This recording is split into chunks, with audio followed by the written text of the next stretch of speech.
নমস্কার দর্শক বন্ধুরা, আজকে আর একটা নতুন ধরনের ভিডিও আপনাদের সামনে তুলে ধরছি। নতুন ধরনের বলতে এটা এখন আছি আমরা মাটিতে না, এখন আছি কোনো একটা ছাদ বাগানে, তিনতলার ছাদের উপরে। আপনারা টেরই পাবেন না যে এই গাছগুলি ছাদে আছে কি মাটিতে আছে। অনেকেই বা বেশিরভাগ লোকই এখন ছাদেই করে, যেমন এইভাবে ছাদে টবে, এই যে ছাদে করলে এইভাবে টবে, ছাদে হোক মাটিতে টবে গাছগুলি করে। আর এখানে দেখুন এই যে এটা বক্স করা, যেভাবে ঘর করে সিমেন্ট দিয়ে, এটা মানে ঘরের মতো, এক কথা ঘরের মতো। এইবার দেখুন দুটো কোঠা করা, তিনটে কোঠা করা আছে এই লাইনে। এই গাছ অনেকে বলেন ঝড়ে গাছ পড়ে যাবে, ছাদে গাছ বড় হলে গাছ রাখা যাবে না। এবার আসুন আমরা 2-4 জনা চেষ্টা করি এই গাছ পারবে না গাছ ভাঙবে তো উপড়াবেও না, ছাদের থেকে পড়বেও না।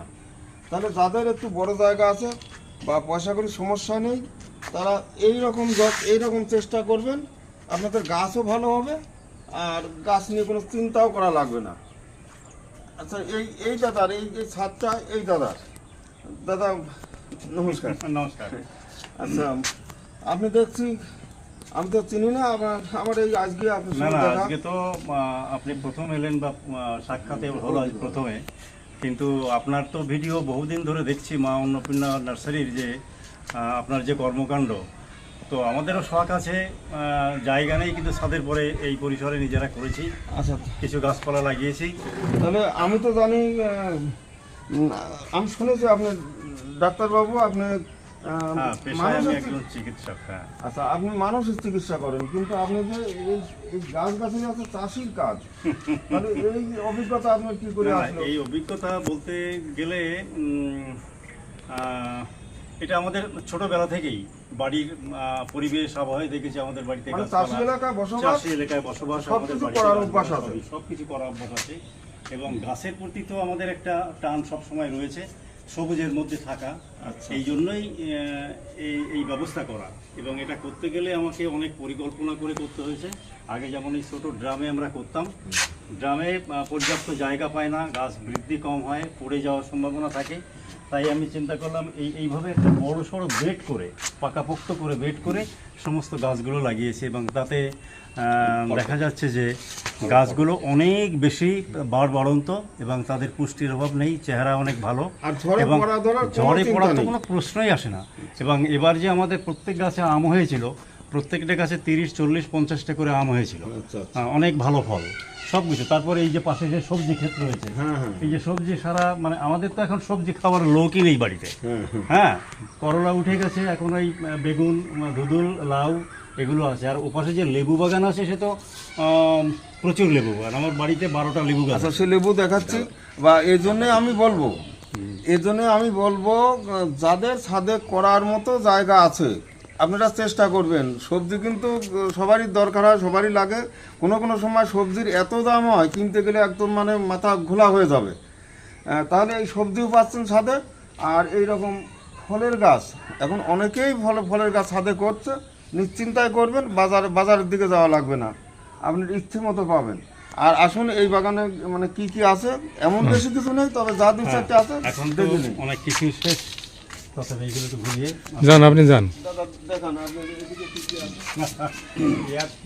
এটা এখন তো এটা তো ধুদুল গাছ হয়েছে, হ্যাঁ, আর এই যে নিচে ভেন্ডি, ডাটা সব আছে। এদিকে আমরা গাছ আমরা অল টাইম 12 মাস। বাতাবি লেবু গাছ আছে, আপেল গাছ, কুল গাছ, এটা কাগজি লেবু আছে। এদিকে বেগুন, ভেন্ডি, পুঁই গাছ।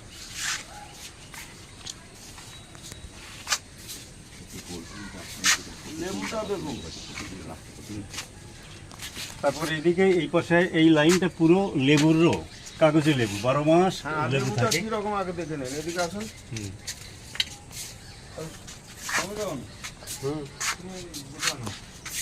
যান, আপনি যান, আপনারা একটু তুলে দিন। সমরেন বাবু আসুন এদিকে। না, আসার দরকার এই যে লেবু, এগুলো দেখিয়ে দেন। হ্যাঁ, চলে আসুন। বেশিক্ষণ হোল্ড না করে। এই দেখুন, এবার লেবুর সামনে আবার লাউ ধরে আছে। লাউ রয়েছে, এই যে প্রচুর কাঁকরোল রয়েছে, ঝিঙে রয়েছে। এটা দারচিনি গাছ, না এলাচ,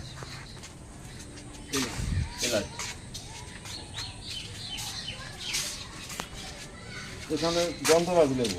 হুম হুম হুম। আচ্ছা, যাই হোক, আরো 2-4টে গাছ আছে, তো কমলা টমলা 2-1 পিস করে আছে। এটা হচ্ছে জলপাই। জলপাই গাছ, জলপাই, হ্যাঁ। ওটা তো মিষ্টি তেঁতুল গাছ আছে, হরেক রকম। জাম গাছ। আচ্ছা দাদা, আপনি যে এখানে গাছগুলি কিনেছেন, সে 2 বছর 5 বছর আগে যখনই কিনে থাকেন, গাছগুলি কি আপনি যেখান থেকে কিনে থাকেন সঠিক পেয়েছেন একটু বলেন। মোটামুটি পেয়েছে, কিন্তু কিছু কিছু গাছে একটু ব্যতিক্রম ঘটেছে।